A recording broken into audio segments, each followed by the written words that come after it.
And our fourth main topic today gets submitted to us by Jackson Danny, who writes, "Hey, John, did you see that a series following Penguin from the upcoming Matt Reeves The Batman movie is now in the works at HBO Max?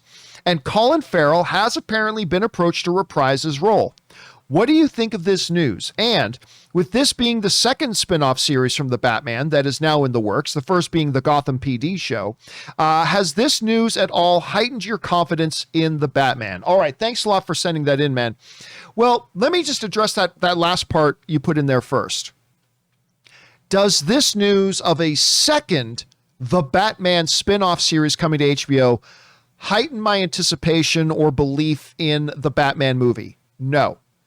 Because my excitement and belief in this Batman movie are already pretty sky high. Like I'm already drooling at the mouth to see this Batman movie. I mean, again, do I wish it was Ben Affleck writing, directing, and starring in this movie? Yes, obviously. But if it can't be Ben Affleck, getting Matt Reeves to direct it is a pretty damn good choice. And Robert Pattinson is simply one of the finer actors in the world right now. As much as people, Twilight Boy. Yes, Twilight Boy, that guy.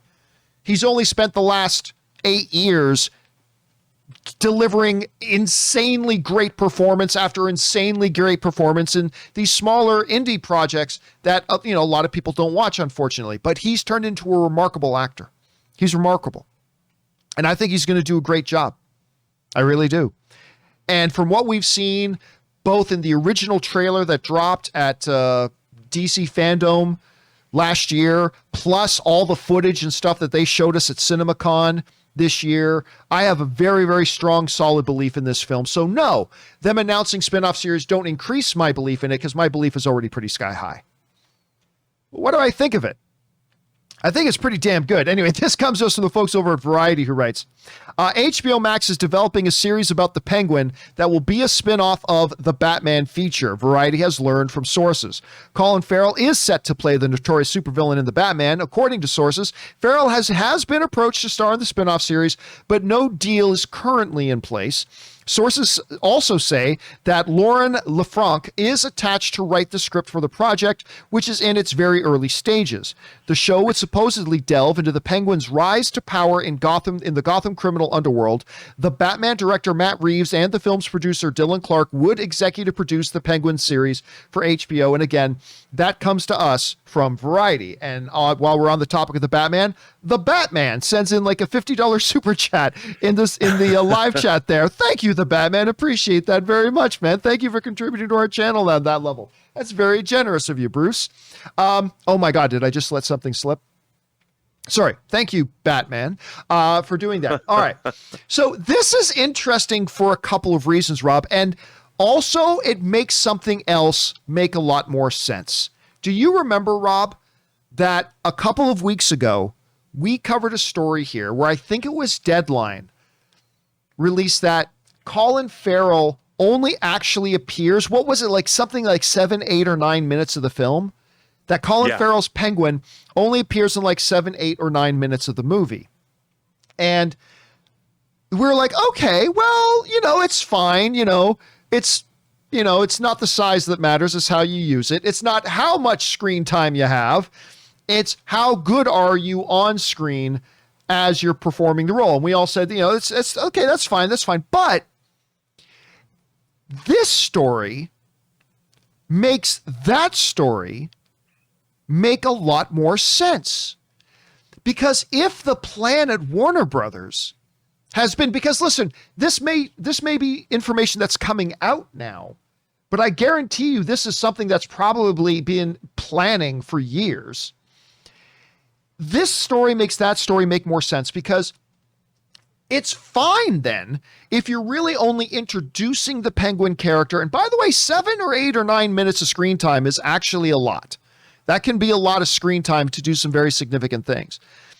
But if he's only in the movie for that much, that makes sense if they were already planning on doing a spin-off series. Because, Rob, one of the questions that we were asking was, why go out and get an actor like Collin Farrell to play a role like Penguin if he's only going to be in the movie for like 7 minutes. I mean, that's fine for the role. The Penguin can only be in the movie for 7, 8, 9 minutes. That's fine. But why do you go out and get an actor like Collin Farrell?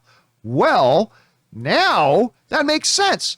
Because if you're thinking about that you might be doing a spin-off series on HBO Max, well, now you've got your lead for that series. And it's a phenomenal actor in his own right. So I can't say how excited I am for this project until I see the movie that this is a spin-off of. Mm-hmm. But I will say that in theory, it's a very interesting proposition. Because Rob, ever since I read the No Man's Land storyline in Batman, I was never a big Penguin guy before until No Man's Land.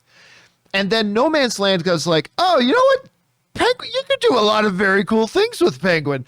And seeing the way he looked in this looks remarkable. So yeah, man, mark me as intrigued. Rob, you see this story. What do you make of it? Well, I think, one of the things that the Marvel series have shown us is that you can do some very interesting, intriguing storytelling in 6 episodes, 8 episodes. So before, movie stars have been sort of transitioning from the big screen to the small screen for years now. And I think someone like Collin Farrell, who's traditionally been thought of as a theatrical actor, coming on and following up a movie like the Batman with a limited series where he's not tied into 10 episodes or 13 episodes for 7 years, but instead could come in and do a really, not that it wouldn't run that long, but if they wanted to do a Penguin limited series for HBO Max, they've done a lot of great limited series on HBO. I think it's a great idea. And, it's if it's of the same kind of quality as something like Mayor of Easttown, I don't know if they're going to make a second season of that, but they didn't conceive it as something that was ongoing. It was done as a limited series. If they've got a great Penguin story and a great limited series ready to go, I think that could be very cool. And maybe it would trigger a whole different series of limited shows about various Bat villains. So we've seen what a Batman villain show can look like in Gotham, but now if it's a direct spinoff, you can't get into these characters as much in a feature film as you could in a limited series. So I think it's a great idea, frankly. Here's an interesting question, though, that this raises, because now we've got 2 spin-offs of The Batman coming in Gotham PD, which I'm looking forward to. And now this crossover, this Penguin thing, which I'm looking forward to. So these are all in like that one cinematic universe. At the same time, they're also going to be having a different DC cinematic universe happening all at the same time. Because we've got the Batgirl movie coming on HBO that is not a part of the Matt Reeves Batman universe, but rather a part of the DCEU, as well as a Green Lantern project coming that is a part of the DCEU. So not only do we have 2 different iterations of the DC universe in the movies, we're going to have 2 different iterations of the DC universe. Well, 3, if you count some of their other shows, like some of the CW refugee shows that have come over to there as well. So they're going to be running like multiple iterations of different universes doing their thing. And I just think it's an interesting approach. Rob, do you think this is going to cause confusion with the audience, or do you think audiences will just go, wait a minute, why isn't Batgirl in that? Oh, because they're different things? Oh, okay. So do you think it's going to cause confusion, or do you think it's not going to be that big of a deal? I don't think it's going to be that big of a deal, because I think, they're embracing this idea of the multiverse. And I think that audiences are now going to be conditioned to understand what that is. And they're going to tell Batman stories. We've had so many different Batman stories already on the big and small screen that I think that audiences will get it. They'll understand that I'm watching a Batman story. It doesn't necessarily need to connect to every other Batman story. And, they do that. DC did that with their Elseworlds comics. They would tell various stories like Superman Red Sun, for instance, Gotham by Gaslight. They did so many stories that you would examine the characters in different milieus, and people got it. People understood what it was. And I think in this case, they'll get it as well. Yeah, I think you got that Pennyworth. They're still doing a Pennyworth show about Alfred's time in the intelligence services. By the way, I only saw season 1 of that, but I got to get back on it because I really like Pennyworth, by the way. Good. I thought Pennyworth was really good. But listen, this is the same question people brought up when Joker was coming out. when they announced that they were doing a Joker movie, and I believe we were all at Comic-Con when the news came out. I believe we were at Comic-Con when the news came out. And a lot of people are saying, because when they announced this is going to be its own standalone thing, a lot of people protested saying, no one's going to understand. He can't be successful. It's not tied into the Batman. And if this isn't part of this world, what's the point? It only ended up being one of the best movies they've ever made. Got nominated for Best Picture at the Academy Awards, made over $1 billion, and Joaquin Phoenix won the Academy Award for Best Actor in it. I would say by just about any metric that was a success, and there was no problem with the audiences getting confused.